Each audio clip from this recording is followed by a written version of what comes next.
All right, let's talk But about like beauty products or medicinal mushrooms or anything else that you found, doesn't have the ingredients. We spoke about fragrance. I mean, that's a real yeah, so problem. another one, so fragrance, let's talk about, yeah, we can wrap it up on fragrance because there is a really important issue on fragrance. That's another thing that I'd say where my passion projects are, it's caffeine and caffeine regulation, this idea of synthetic cooling agents, which are these TRPM agonists used to block pain, typically in situations where, there would be pain. And so, and then there's this last category of fragrance. I'm very interested in fragrance and it's in lotions too. So just realize that this category fragrance is all cosmetics, including lotions, sunscreens. There's this group of categories where you can use this word fragrance on the ingredient label to hide things, right?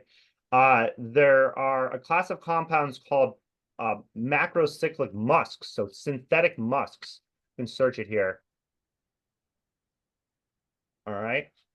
So if you search synthetic musks and you get to the Wikipedia page, Mm. you can see in synthetic musks, there's this whole group of synthetic musks that have been used for a very long time, since like the early 1900s, even in the 1800s. They knew that you could take pheromones out of animals, out of their scent musk gland, and they would act as pheromones. And if you put them at small levels inside of perfumes and fragrances, they would attract the opposite sex. It's crazy. It's like almost magic. But when you talk about gender on colognes and perfumes, it's because there is research behind the pheromones they put in there that will cause your brain to think that the opposite sex has improved facial attractiveness. Mm. So Wow. they're using these for a reason. And so there's a ton of these compounds. They all have different research around them.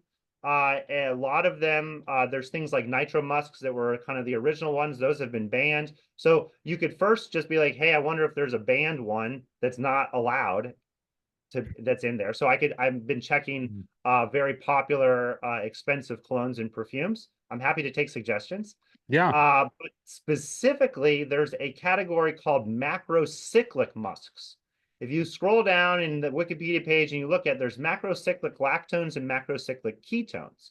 These are very unique looking molecules. These are kind of the original ones that they isolated from like this scent gland of a civet. And they found out these worked incredibly well.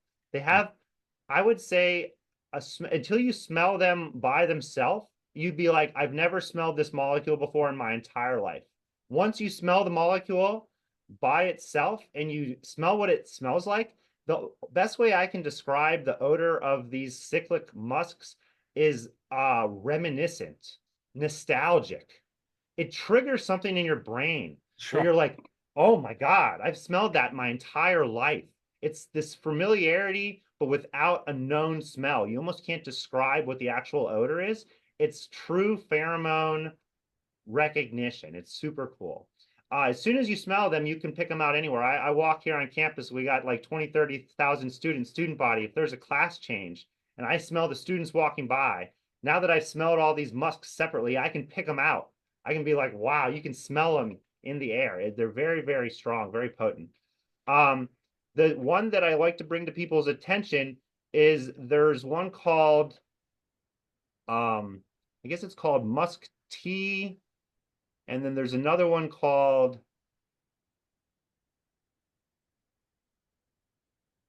I think this, I want to get the right one.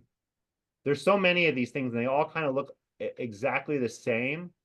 This is like, I think it's called like ethylene brassylate. Ethylene, yeah. So it's called ethylene brassylate. It's a macrocyclic lactone. It's referred to as musk tea. This one has been, so there's I don't know if you've covered this or not, Steve, on the channel, Mm. but there is Mm-mm. a problem with children, specifically young girls, going into puberty too early, Yeah, very early, precocious puberty. Yeah. 7, 8 years old. It's a huge problem. It seems like it's being tracked back to these pheromones. Ethylene brassylate, specifically this one musk tea, but probably since they all kind of look the same and mimic the same response, it's probably just a general problem with synthetic musks.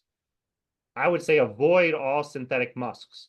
So especially on your young daughters, and I'm doing this with my young daughter, Mm. no fragrance shampoos, no fragrance conditioners and soaps. Since there is no recorded, I'm going to start trying to run more of these things because I have a good method that can detect these cyclic musks. See if I can try to find a fragrance containing shampoo that I can trust that doesn't have musks in it. But at the moment, if there is a fragrance label on a cosmetic product, including sunscreen, I like to make sure people realize, including sunscreen, if there's a fragrance category, they can hide these cyclic musks, which are endocrine disrupting, changing molecules, can seem to be causing early puberty in girls. They could hide those in that fragrance label. And so that's got another really big issue. There is scientific literature that's starting to come out that supports this. And so there does need to be better labeling on these fragrance categories, specifically for the cyclic musk category. These Yeah. macrocyclic lactones are a serious problem.